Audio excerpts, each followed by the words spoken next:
عزیزان گرامی اب جناب زینب کبریٰ نے اس دربار میں خطبہ دینا نہیں تھا.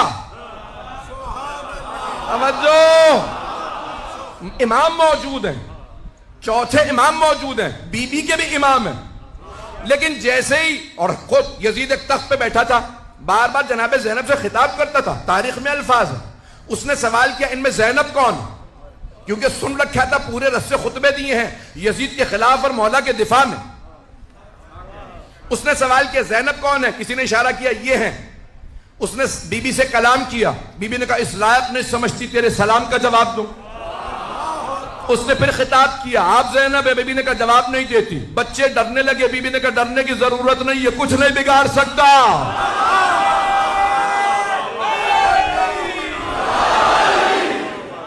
چلیے گا میرے ساتھ، میں پورا خونہ جگر دے رہا ہوں. پوری رات نہیں سویا ہوں، مسلسل پچھلے 4 ہفتوں سے سفر ہی کے اندر ہوں، اور مسلسل یقین مانیے مجالس کے علاوہ اور کچھ نہیں ہے. نہ کھانے کی اس وقت کوئی بھوک ہے، نہ سونے کی، صرف اور صرف مجالس پڑھ رہا ہوں. جو مطالب پیش کروں میرے قبول فرما لیجیے گا.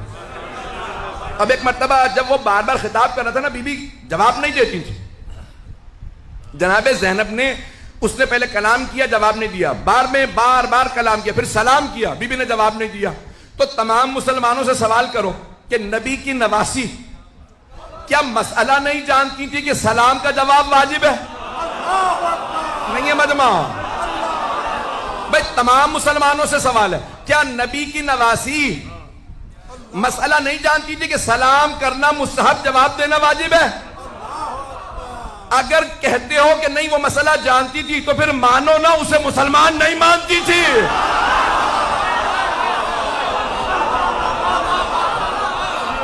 جسے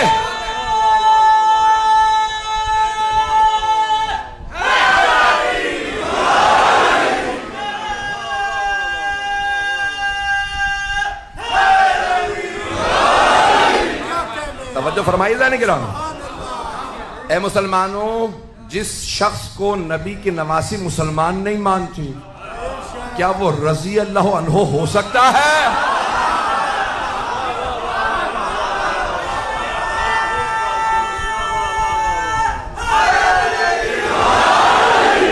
بات پہنچ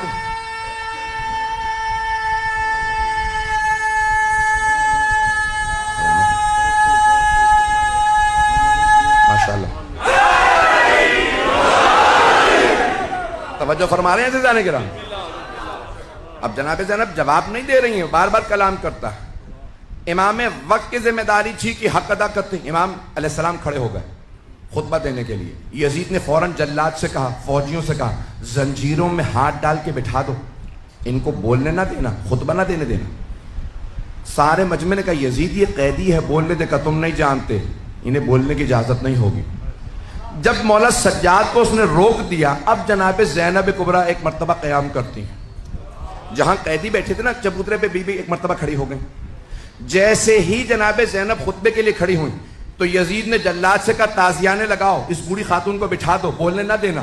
700 کرسی نشین تھے. سب کہنے لگے یزید یہ بوڑھی ہیں، قیدی ہیں، رسیوں میں ہیں، خاتون ہیں، یہ کچھ نہیں کر سکتی، بولنے دے. یزید نے کہا تم نہیں جانتے، جب بھی ان کے خاندان سے کوئی بولتا ہے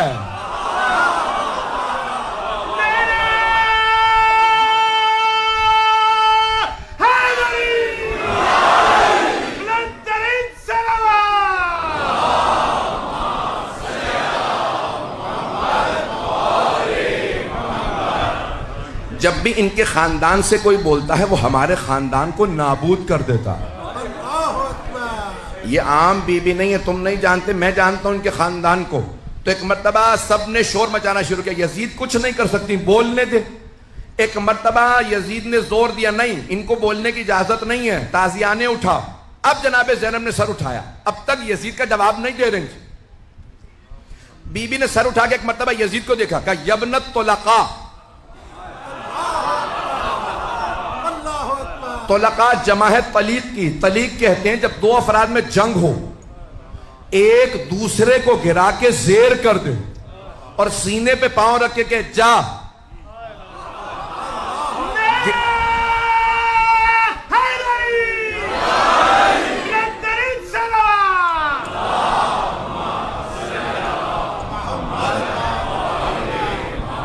اسے گرانے کے بعد زیر کرنے کے بعد کہ جا میں نے گرا دیا تھا میں تجھے چھوڑ رہا ہوں. عزیزان گرامی اسے کہتے ہیں طلیق. اب بی بی نے فرمایا یبنت طلقاء ایک نہیں, توجہ سارے مجمع کی. بی بی نے کہا یبنت طلقاء, بھول گیا اپنے اجداد کو؟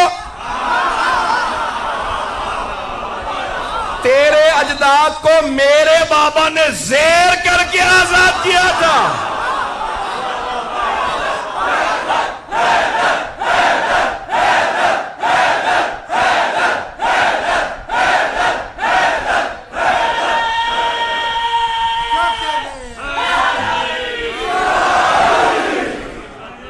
توجہ فرمائیں گے نا عزیزان کرام.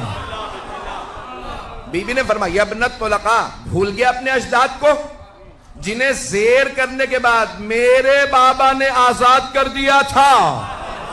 میرے بابا اور میرے نانا نے آزاد کیا تھا. میں علی کی بیٹی ہوں, روک سکتا ہے تو روک کے دکھا. رسیوں میں ایک بی بی کہہ رہی ہیں اس سے حکومت اس کی, تخت اس کا, تاج اس کا, سکہ اس کا, فوج اس کی, لشکر اس کا, محل اس کا. بی بی قیدی تھی.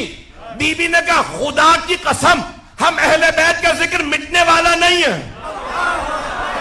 واللہ لا تمحو ذکرنا, خدا کی قسم ہم اہل بیت کا ذکر مٹنے والا نہیں ہے. لوگ رونے لگے, ارے یہ رسول کی نواسی ہوتے ہوئے قسم کھا رہی ہیں. مٹ تو گئے, یہ بھائی مارے گئے, بیٹے مارے گئے, خود کہہ دی. وہ سمجھ نہیں رہے تھے نہ یزید کی حکومت رہے گی, نہ تخت رہے گا, نہ تاج رہے گا, نہ سکہ, نہ فوج. اسی شام میں یزید کی قبر کا نشان نہیں ہوگا. ہر جگہ لکھا ہوگا welcome to the city of Syeda Zainab.